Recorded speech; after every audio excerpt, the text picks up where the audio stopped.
Pantang larang suku Mai Muniliang. Kawin sesuku, jika dilakukan juga, maka akan terjadi rimau akan Jojo atau Bojuo rimau. Atau istilah lainnya, mati membawa tukak atau mati berdarah. Bojuo rimau adalah suatu tanda di badan kita di bagian kuduk atau di leher atas bahwa kita akan ditangkap binatang yang namanya harimau karena melakukan kesalahan. Harimau di zaman itu bukan sembarang menangkap manusia. Jika ia sudah menangkap manusia berarti umur harimau itu tak lama lagi akan mati dan giginya akan mengalami retak-retak. Namun sekarang harimau itu sudah tidak ada lagi tetapi penggantinya adalah kendaraan. Jika kedua hal di atas tidak terjadi, maka bakal akan terjadi kutukan atau persumpahan leluhur kita. Adapun bunyi kutukan atau persumpahan itu adalah 1. Apabila terjadi kawin sesuku, maka akan terjadi kerusakan di dalam keturunannya. Baik kerusakan jiwa maupun kerusakan raga, misalnya separuh gila atau cacat tubuh. 2. Rumah tangga yang hancur-hancuran atau keluarga yang tidak bahagia. Pantang suku Mais yang kedua adalah memakai tikar bigau. Bigau sejenis pandan bulat sebesar kelingking dan bagus dibuat tikar. Panda ini semakin lama semakin kering. Menurut ceritanya anak Sikin ini ditidurkan di atas tikar bigau ini, lama-kelamaan anak ini semakin hari semakin kurus dan sakit-sakitan.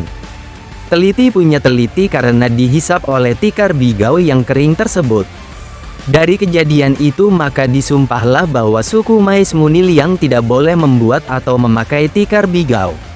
Pantang suku Mais yang ketiga yaitu menanam dan memakan pisang suaso. 4. Mengopok nyolai. 5. Memelihara kobau bala. Pisang suaso adalah sejenis pisang yang berwarna merah. Dan nyolai adalah sejenis tumbuhan yang buahnya bisa dimakan sebagai makanan sehari-hari pengganti padi. Dan kobau bala adalah kerbau membawa bala atau membawa penyakit. Waktu itu jumlah nyolai sangat banyak maka dibuatlah kopuk atau tempat penyimpanan padi dari kulit kayu, yaitu dari kulit torok. Hasil nyolai dimasukkan ke dalam kopuk dan di atasnya diberi lantai bambu dan kopuk ini biasa diletakkan di bawah rumah. Pada siang hari karena cuaca panas, kebiasaan anak tertua Pahuta ini menidurkan adiknya di lantai penutup kopuk tersebut. Supaya anaknya tidak kelaparan, maka ayah anak itu menggantungkan pisang suaso di lantai atas kopuk itu, supaya mudah diambil oleh anak di saat lapar. Suatu ketika di saat kakaknya pergi mengambil air di perigi, adiknya yang di dalam ayunan bangkit lalu berdiri mengambil pisang itu, karena kurang hati-hati jatuhlah adiknya ini ke dalam kopuk, semakin bergerak semakin tenggelam dan tertimbun nyolai. Adik ini tertimbun dan tidak bisa bernafas, akhirnya meninggal dalam timbunan nyolai tersebut. Saat kakaknya pulang dilihat adik sudah hilang, dia pun panik dan memanggil orang tuanya untuk mencari adiknya yang hilang. Dicari ke sana dan kemari ke seluruh tempat, tidak dijumpai.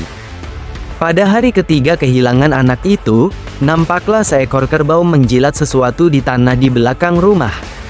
Diteliti asal sesuatu yang dijilat kerbau itu ternyata berasal dari dalam kopuk. Dilihatlah dalam kopuk itu dicari dan digali ke dalam, akhirnya ditemukanlah anak tersebut sudah mulai membusuk. Ternyata sesuatu yang dijilat kerbau itu adalah maruhnya anak, yaitu air jernih keluar dari tubuh anak, karena kerbau ini telah meminum atau menjilat air maruh anak itu yang akan menimbulkan penyakit atau bala. Akibat peristiwa ini maka disumpahlah bahwa suku Mai Muniliang tidak boleh 1. Memakan pisang suaso, jangankan memakannya menanamnya saja pun tidak boleh. 2. Mengopok nyolai dan yang ketiga memelihara kobau bala karena membawa bala atau penyakit. Kerbau bala ini berwarna kemerahan dan pada waktu itu mereka berkeliaran bebas. Pantang suku Mai Muniliang yang keenam. Kawin dengan anak dagang dan pendatang tidak tahu identitasnya. Pendatang ini adalah pendatang yang tidak tahu asal-usulnya, artinya kita tidak kenal siapa ayah, ibu dan keluarganya, hanya di saat menikah menompang pada keluarga lain. Menurut cerita ada, Seorang laki-laki pedagang mau menikah dengan seorang gadis di suatu kampung. Cepat cerita dinikahkanlah laki-laki ini, namun setelah berumah tangga, laki-laki ini berperilaku aneh. Pada siang hari dia pergi ke hutan dan malam hari baru dia pulang dan duduk di tempat yang ada lantai kayu atau bambu yang agak jarang. Waktu itu hanya rumah panggung pakai lantai.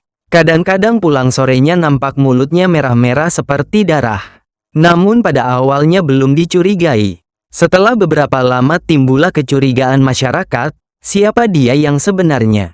Maka disuruhlah beberapa orang pemuda untuk mencari tahu siapa dia. Suatu hari ketika laki-laki ini pulang malam lalu masuk ke rumah, dia mencari rumah yang berlantai. Sementara di halaman rumah beberapa pemuda terus mengamati perilaku orang itu. Ternyata laki itu berekor. Di celah lantai itu dia keluarkan atau juntaikan ekornya, kemudian barulah dia duduk. Nampak hal aneh itu, pemuda-pemuda itu menarik ekornya dari bawah rumah sekuat-kuatnya sehingga laki-laki berekor itu meraung kesakitan. Tokoh adat langsung menanyakan dengan paksa siapa dia sebenarnya. Ternyata laki-laki itu adalah seekor orang kerinci. Orang kerinci adalah makhluk penghuni hutan rimba mirip dengan manusia, namun dia punya ekor dan berbulu agak tebal. Akhirnya dilepaskanlah binatang ini ke hutan. Akibat menikahkan pendatang tidak kenal identitas, maka suku Mais Muniliang tidak boleh menikah dengan orang-orang yang tak tahu identitasnya. Pantang suku Mais berikutnya kawin dengan anak dagang.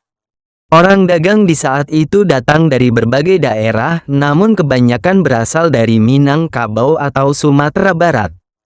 Pedagang dari Minang, bila masuk ke suatu kampung, dia terlebih dahulu mencari orang tua angkat. Kebetulan yang ditompangi itu adalah rumah yang tahu asal-usul suku Mai Muniliang, yang berasal dari Pagar Ruyung. Dan anak dagang itu pun di Minangnya bersuku Piliang yang sama dengan suku Mais Muniliang. Maka dilakukanlah menguning nasi atau upah-upah nasi kunyit bahwa sudah bersaudara.